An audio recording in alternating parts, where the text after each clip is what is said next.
Listen, I'm a member of Generation Z. I'm a Zoomer. I think I'm decent at zooming.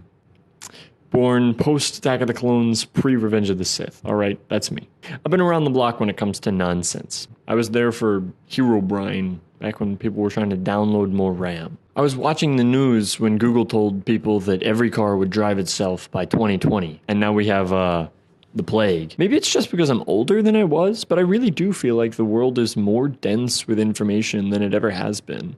And as time goes on, it becomes harder and harder to tell what's worth your time. So I made a big spreadsheet. And I surveyed a bunch of people. Classmates, friends, Uncle Joe. I asked them to tell me something that they considered true in exactly 5 words. And things got... Croissants are made with butter. I hate beans on toast. Spicy food over salty food. Fruit is good for you. Strawberry lemonade is September 11th. Love conquers Seinfeld all. Is the best Rocks show. Are composite mineral compounds. Costco sells hot dogs for $1.50. Interesting. Then I asked them to draw a line on a 5x5 grid. Then to pick 5 numbers between 1 and 5. I must really like the number 5, right? Wrong. See, the problem with information is that everybody has a different opinion, everybody thinks differently, so everybody has different priorities. And then they interact without even considering other people's perspectives, the effects that they might have on the stories that get put out there. So here's how the simulation works. Every 5 answers, I cut it off into a 5x5 grid. So there's 1 statement per column with 5 words and 5 columns per row. Then the line that each person drew on the grid gets turned into a corrupted statement that accompanies their pure statement from the survey. What are the numbers for? Nothing. Kinda. I added up all 5 numbers each person picked and used them to determine which of their statements would make it into the final survey. Average number, I used the pure one. The average number in this case was 15. These people must know what they're doing. They're reasonable, moderate thinkers, of course. Or at least they like the number 15. Lower than average, I used only the corrupted statement. Think small, lose big. That's what my Uncle Joe always says. Higher than average, I put both. I wanted to know if the people that picked the most ambitious numbers also made the most controversial statements. Second survey goes out and boom, the results.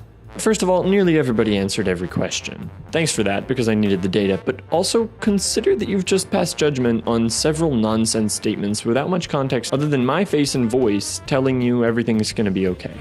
Let's start with this. Some of the most agreed upon pure statements had some of the most divisive corrupted statements. My algorithm found the most unanimous consensus for pure statements was the statement, women should receive equal pay. It had a rating of 1,250 with my algorithm. Its corrupted statement, Costco should hot dogs for music, got only a 50. 2 of the other highest rated pure statements had corrupted statements that actually got zeros. They were extremely controversial despite their pure counterparts being extremely well agreed upon. But I'm running out of time, so what's the point? The point is, it was never about the data. I'm the villain here. I'm an Amazon listing title. I'm a tabloid clickbait headline. I'm Uncle Joe at the cookout when somebody brings up politics. I asked you to engage with nonsense and you happily went along with it. But you asked so nicely. Yes, I asked you nicely. How much nonsense would you put up with if you were asked nicely? You think you'd call me out, right? Yeah.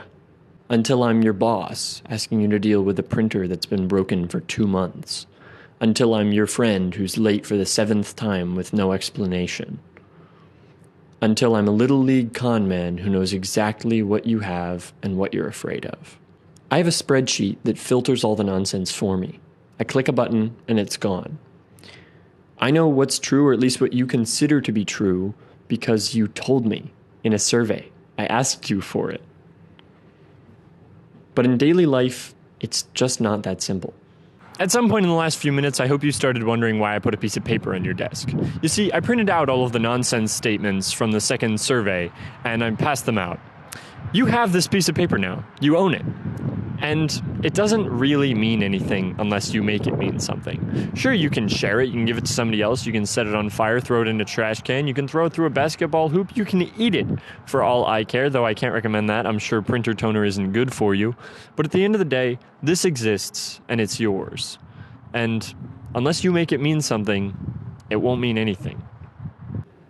So be careful, be kind, and don't put up with one more second of nonsense. Thank you.